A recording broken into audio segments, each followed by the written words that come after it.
I really like Bill's advice using the 3-club system. And now that he's explained it, let's see it in action.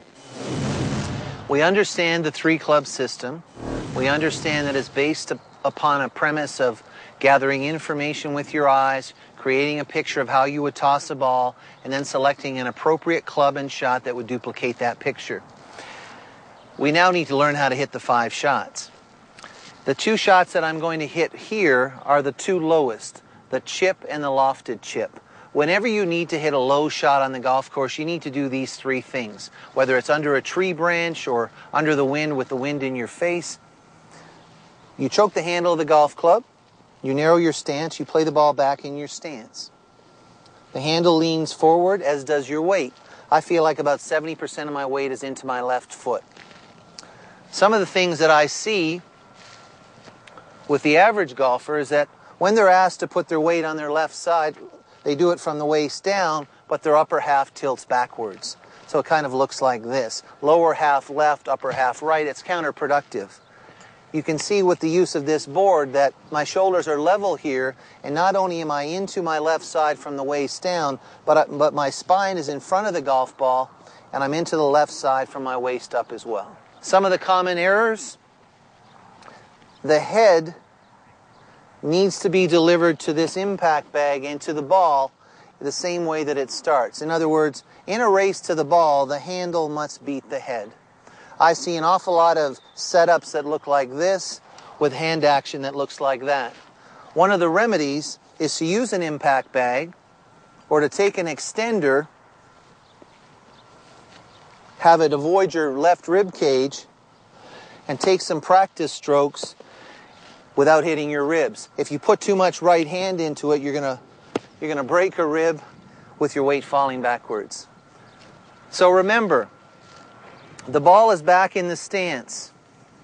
The handle and the weight are forward, and we use a very simple putting stroke. For the pitching wedge and the lofted chip, the setup and the stroke are similar. What we know about the pitching wedge, though, is that with the same action, the ball will roll the same amount that it flies. So the ideal landing spot for this shot and this club is about halfway between ball and hole. Now let's go to the other side of the green and learn how to give the ball some loft with our lob wedge. We've learned the 2 low shots, the chip and the lofted chip, with the 7-iron and the pitching wedge. Now we've got to learn how to hit 3 different pitch shots with our lob wedge, our 60-degree wedge. We're going to hit a low pitch, a medium pitch, and a high pitch. Now, if by definition a pitch is a shot that has more air time than ground time, it could be 60-40, it could be 75-25, or it could be 90-10. We need to be able to control trajectory with our lob wedge as well as distance. To control trajectory, all you have to remember is that hinge equals height.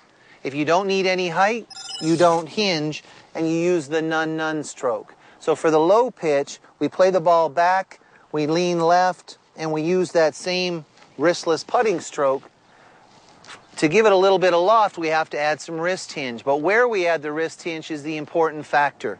We're going to play the ball more in the middle of our stance, get our weight 55% into our front foot, or in my case, my left side, instead of 70. And on the back side, I'm going to hinge. I'm going to get the club above my head.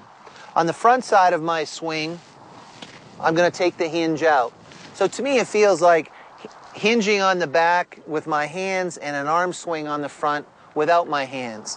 What I see most people doing is having no wrist hinge on the back side and then trying to add loft with plenty of wrist hinge on the front. This is not a spoon, a scoop, or a shovel. It's a golf club. You don't add loft to the golf ball by hitting up on it.